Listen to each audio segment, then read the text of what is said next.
చాలా సార్లు నన్ను కాపాడుతూనే ఉంది. నిమ్మకాయ దీపం పెట్టడం వల్ల మాత్రమే చాలా అంటే చాలా మహిమ ఉంది.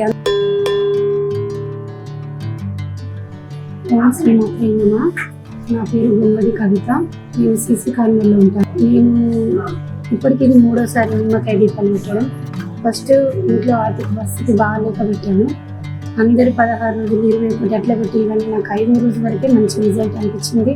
దాని తర్వాత మళ్ళీ వచ్చి కొంచెం ఇంట్లో కొంచెం పిల్లల విషయంలో కొంచెం ఇబ్బంది ఉండేది.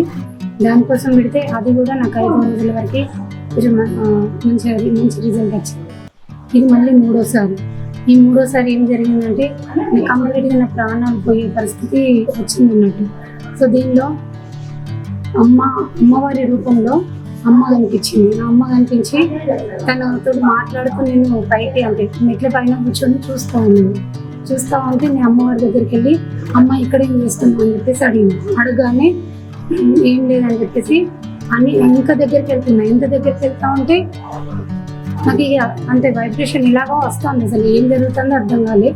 అమ్మ దగ్గరికి వెళ్ళి కూర్చున్న వెంటనే అమ్మ ఏం చేసింది, చెప్పు ఎవరు నువ్వు అని చెప్పేసి తలపైన ఇలా చేయగానే, అమ్మ అదేంటమ్మా నన్ను గుర్తుపట్టలేదా, నువ్వు టెంపుల్కి వచ్చేదనంటే, నువ్వు టెంపుల్కి వచ్చినావు కానీ నువ్వు ఎవరు చెప్పు ఫస్ట్ అని చెప్పేసి అనగానే నేను ఎవరు అంటాను ఏంటని చెప్పేసి, నువ్వు ఇప్పుడు అర్జెంట్ ఇంకొంచెం వెళ్ళవా అని చెప్పేసి మాట్లాడుతుంది. నేను ఎందుకు ఇట్లా మాట్లాడుతుందా అనుకున్నా. కాకపోతే నా లోపల ఉన్న శక్తితో మాట్లాడుతుందని నాకు అర్థం కాలేదు.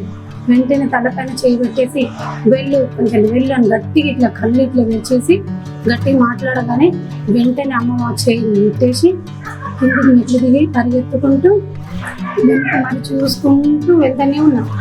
అమ్మవారు నేను ఎంత దూరం వెళ్ళినా అమ్మ నా వెనకాల వచ్చుకుంటూ, నువ్వు ఎట్టి పరిస్థితుల్లో కూడా వాళ్ళ ఇంట్లో ఉండడానికి వీల్లేదు, నువ్వు మాత్రం ఇక్కడ ఉండడానికి వీళ్ళు, తనని మాత్రం వదిలిపెట్టేసి అని చెప్పేసి, అంటే నేను ఖచ్చితంగా తీసుకెళ్తా అని చెప్పేసి నేను మాట్లాడుతున్నా. నువ్వు ఎట్లెట్లా తీసుకెళ్తా, నువ్వు ఎంత దూరం వెళ్ళినా కూడా నేను అక్కడ దాకా వస్తావు అని చెప్పేసి నా వెనకాలనే వచ్చుకుంటూ మొత్తం ఇట్లా చేయి చూపించుకుంటూ వారం తెచ్చుకుంటూ, నిన్ను మాత్రం కాళ్ళ కింద వేసి తొక్కేస్తా, నువ్వు ఆమె ఇంట్లో అడుగు పెట్టే లోపు ఇట్లా నువ్వు కనిపించినావు అనుకో, నీ గర్మమ్మ గట్టిని పూర్తి చేస్తా అని చెప్పేసి మాట్లాడింది. వెంటనే మా ఆయన వచ్చింది, నువ్వు ఎక్కడికి వచ్చినావు ఏంటిది అని అంటే, ఇక ముసలమ్మ చూడు ఎట్లనో మాట్లాడుతుంది అని చెప్పేసి మాట్లాడుతున్నా.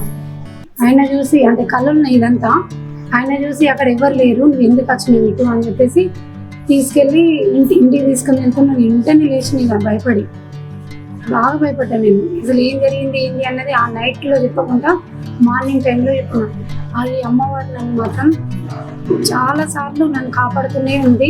ఇప్పుడు కూడా మొన్న కూడా బేకరీ కరెక్ట్ 1 వీక్ దాకా నడవలేదు. వెంటనే మళ్ళీ అమ్మవారి దగ్గరికి వచ్చి దర్శనం చేసుకొని వెళ్ళినా. మళ్ళీ వారం రోజుల నుంచి మళ్ళీ బేకరీ కానీ హోటల్ కానీ ఇలాంటి డిస్టర్బెన్స్ లేకుండా బాగా నడుస్తుంది. ఇల్లు తీసుకోవాలని అనుకుంటున్నా, దానికి కూడా అమ్మ బాగా సపోర్ట్ చేస్తుంది. చూస్తా, ఇది 4వ వారం కదా, నెక్స్ట్ మంగళవారం వరకు ఏమన్నా జరిగితే మాత్రం కంపల్సరీ చెప్తాను. నేను అమ్మ నిమ్మకాయ దీపం పెట్టడం వల్ల మాత్రమే చాలా అంటే చాలా మహిమ ఉంది. అందరికి ఎలా ఉందో నాకు తెలియదు, కానీ నాకు మాత్రం ఈ 11 రోజులు 21 రోజులు నేను ఏ రోజు కూడా పెట్టలేదు. నేను పెట్టింది మాత్రం 5వ రోజు. ఆ 5 రోజుల్లో మాత్రం నాకు మంచి రిజల్ట్ చూపిస్తుంది అమ్మ. ప్రతి నవరాత్రుల్లో కూడా అమ్మవారి ఇక్కడికి వచ్చి అమ్మవారి దర్శనం చేసుకొని వెళ్తాను. మా ఇంట్లో మా పాప మాలేసుకుంటుంది, మేము కండువాలు వేసుకుంటాము. నవరాత్రులు బాగా నిష్ఠగా పూజ చేసుకుంటాము. అమ్మవారి మహిమ మాత్రం బాగుంది. ఒక్కసారి మంచిగా వచ్చేసి భక్తులందరూ కూడా దర్శనం చేసుకోవాలని నేను కోరుకుంటున్నా. ఓం శ్రీమాత్రేయ నమః.